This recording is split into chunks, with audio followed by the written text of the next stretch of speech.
আচ্ছা, এই যে চিকেনটা আছে, বিরিয়ানি হবে আজকে আমাদের স্পেশাল কালি, সেই উপলক্ষে এই যে চিকেন রাখা আছে। এটাতে আমি লেবুর রস, গোলমরিচ, এই যে নুন দেব, বেশি কিছুটা নুন দেব, অনেকটাই দেবো, কারণ নুনটা না ঢুকলে না ভালো লাগে না। নুন, আর এইটার মধ্যে পেস্ট করা আছে এই যে আদা, রসুন, কাঁচা লঙ্কা, পেঁয়াজের পেস্ট। পেঁয়াজটা ছোট পেঁয়াজ আর রসুনটা একটু বেশি, আর কিছুটা পেস্ট রেখে দেবো, মাংস কষানোর সময় লাগবে। আদা আর লঙ্কা পেস্ট করা আছে।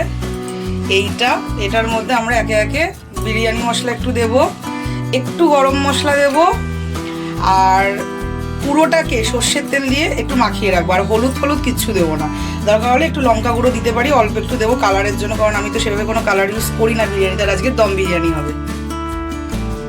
এই যে টক দইটা বলতে ভুলে গেছিলাম, টক দই একটু দেবো। সর্ষের তেল মাখানো গেছে। এই যে চালটাকে, এই চালটা খুব ভালো, এই চালটা বিরিয়ানি আমি এইটা আমাদের এই কলেজের ওখান থেকে এনেছি আমি চালটা। এখানেও এই চাল পাওয়া যায়, বাট কেন জানি না, সামও আমার মনে হচ্ছে ওখানে ওই দোকানের চালের কোয়ালিটিটা খুব ভালো হচ্ছে আর কি। চালটা ভিজিয়ে রাখবো, 1 ঘন্টাই ভেজাবো, তার বেশি ভেজাবো না, 1 ঘন্টাই ভেজাবো। চিকেনটা ম্যারিনেট করা থাক, এখন থাকলো, মোটামুটি দেখি কখন হয়। আর পেঁয়াজটা কেটে রাখা হবে, আর আলুটা কেটে জলে একটু ভিজিয়ে রাখবো। ডিমটাও সেদ্ধ করা হবে, আলুটা আমি সেদ্ধ করে ভেজে আলাদা রাখবো, কারণ দম বিরিয়ানিতে একটু টাইম লাগে, যেটা কি বলে প্রেশার কুকারে খুব তাড়াতাড়ি হয়ে যায়। তো স্টেপটা দেখো তোমরা, আর ব্লগটা দেখতে থাকো। এই যে আমি চলে এসেছি রান্নাঘরে। এই যে চিকেনটা ম্যারিনেট করা অনেকক্ষণ রাখা আছে, আর চালটাও ভিজিয়ে রাখা আছে, চালটা সেদ্ধ বসাবো। আর প্রেশার কুকারে তো আলুতে করবাটা আমি এই হলুদ নুন জলে দিয়ে এই আলুটাকে আমি সেদ্ধ করছি, তাতে কালারটা পুরো হলুদ হয়ে যাবে। আলু সেদ্ধ প্রেশার কুকারও করতে পারতাম, বাট একটু প্রমিনেন্ট আমি করতে চাইছি নিখুঁত, সেই জন্য আমি এইভাবে জলে সেদ্ধ করছি। 5-6টা ডিম লাগবে টোটাল, তো ডিমটাই পরে প্রেশারে সেদ্ধ করে নেবো, অসুবিধা নেই। আর এই জলটা আমি নষ্ট করবো না, এই জলটা আমি চিকেনে দিয়ে দেবো। চিকেন যখন কষাবো বা ভাত সেদ্ধ করার সময়তে একটু দিয়ে দেবো, কারণ পুরো ভাতটা আবার হলুদ হলে চলবে না। আলুটা হচ্ছে সেদ্ধ করার মানে দম বিরিয়ানিতে গরম জলটা ভালো করে ফুটিয়ে তাতে হলুদ দিয়ে নুন দিয়ে ভালো করে আলুটাকে সিদ্ধ করতে হবে, যাতে ভিতরটা পুরো কাঁচা না থাকে। তারপরে সাদা তেলের মধ্যে এটা একটু ভাজতে হবে, এবং ভাজার শেষে নুনটা দেবো, তাহলে ভিতরটা তো নরম হয়েই গেছে, আগে সিদ্ধ করে নিয়েছি যেহেতু জলের মধ্যে। আর ক্রিস্পি করার জন্য এরকম ক্রিস্পি দিয়ে শেষে নুনটা দিয়ে দিতে হবে, কারণ অলরেডি ভিতরে নুন আছে, বাইরে একটু নুন হয়ে গেল। ঠিক এরকম গোল্ডেন ব্রাউন হবে আলুটা। এই আলুটা করারও মানে প্রসেস আছে আর কি, নাহলে কিন্তু ভালো লাগবে না। যে ভিতরটা সফট হলো, যেহেতু জলে সেদ্ধ করে নিয়েছি, তারপরে সাদা তেলে হালকা করে ভাজা ব্রাউনের জন্য। আর এই যে বেরেস্তাটা এই যে, তো আমার কাছে আজকে ওই টিস্যু পেপার ছিল না বলে আমি এই সাদা প্লেন কাগজেই ভেজেছি, মানে রেখেছি আর কি ভেজে। বেরেস্তা ভাজারও নিয়ম আছে, সাদা তেলে যে ভাজবে তাতে চিনি দেবে, একটু ঘি দেবে, এবং শেষে নুন দেবে, তবে এই কালারটা কিন্তু আসবে। এই তেলটা এখন পুরো টানছে, আমি দিয়ে দিয়েছি যে বেরেস্তার এইটা। আমার বেরেস্তা কোনো ঝুরঝুরে করা হয় না, মেবি খুব টিস্যু পেপারে রাখলে হয়তো হতো। তো কারোর যদি প্রসেস জানা থাকে যে একদম ঝুরঝুরে খড়খড়ের মতো বেরেস্তাটা কী করে হয়, আমাকে একটু অবশ্যই বলো। কিন্তু টেস্টটা বেরেস্তার খুব ভালো হয় আমার, বাট ওই খড়খড়ের মতো ব্যাপারটা হয় না, যেমন দোকানের মতো আর কি।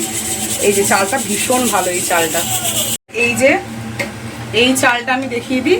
গোটা গরম জল ভালো করে ফুটিয়ে তাতে সাদা তেল, গোটা গরম মশলা, তেজপাতা দিয়ে আর রসুন আদার বাটার জলটা একটু দিতে হবে, দিয়ে চাল সেদ্ধ করছি। আর কিছুটা চাল এখানে সেদ্ধ করছি হলুদ দিয়ে নুন দিয়ে, যাতে দুরকম কালারটা একটু হয় ভালোভাবে, পরেও আমি দেব।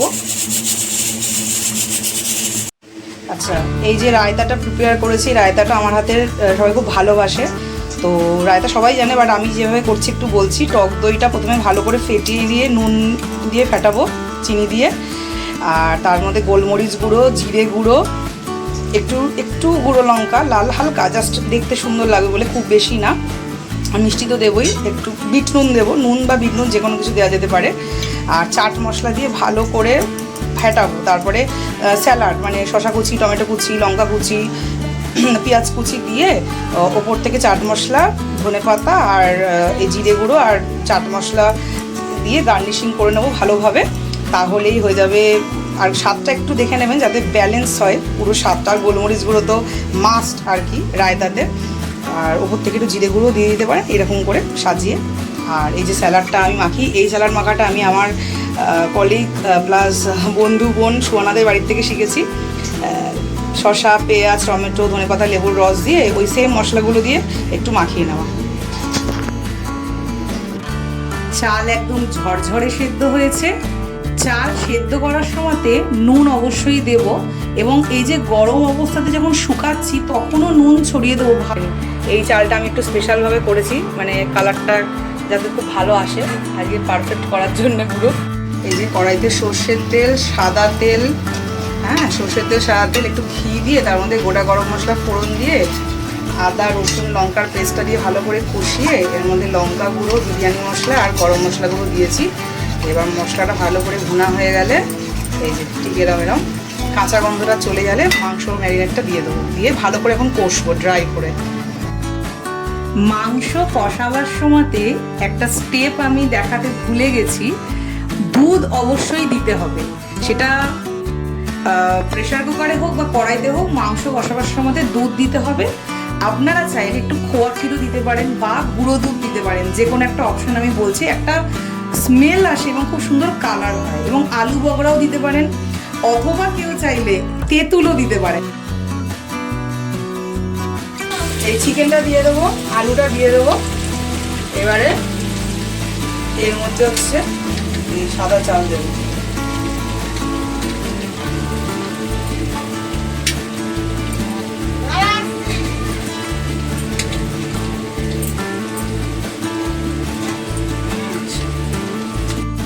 এরম রাখলেও হবে, হ্যাঁ।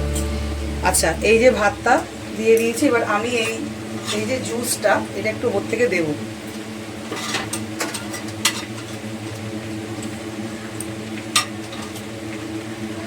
এই জুসটা একটু ওপর থেকে দেবো।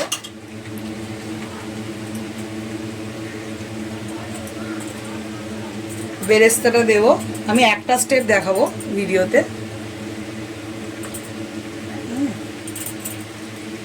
বেরেস্তা দিলাম, এই চলে গেল হচ্ছে কেওড়া ওয়াটার,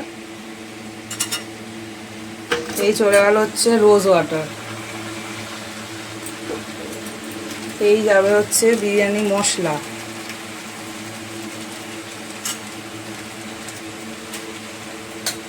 এই যাবে হচ্ছে একটু নুন,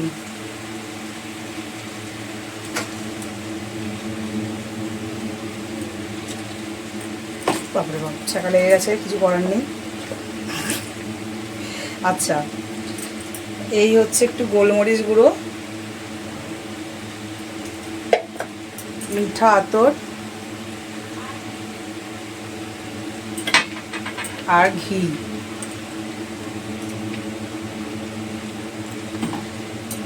এই লেয়ারিংটাই সব থেকে ব্যাপার, এটা ভালো করে করতে হলে। আবার লেয়ারিং করে আমি একটা জিনিস করি, সেটাও দেখাচ্ছি। আচ্ছা, এইটা আমি ফুড কালার দিই না, দুধের মধ্যে হলুদ গুঁড়ো ঘি দিয়ে একটু ফুটিয়ে নিই আমি। আজকে তো আমি তাও একটু ইয়েলো রাইস করেছি, জিনিসটাকে একটু অন্যরকম করার জন্য। সাধারণত ইয়েলো রাইসটা করি না, এইটা দিলেই হয়ে যায়। এবারে হলুদ ভাতের লেয়ারিংটা আমি দেবো।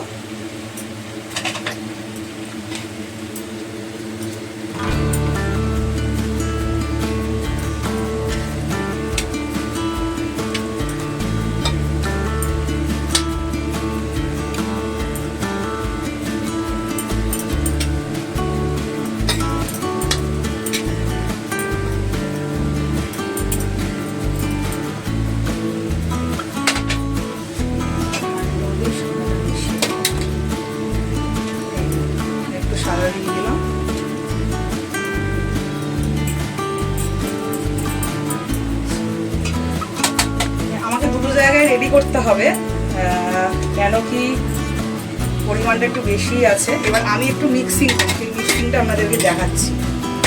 এই ভিতরের যে লেয়ারটা, মিক্সিংটা এই যে আমি এরকম মিশিয়ে দিই, তারপরে দমে বসাই। মিশিয়ে দিলে কি হবে, জিনিসগুলো ভালো করে না মিক্সড হবে।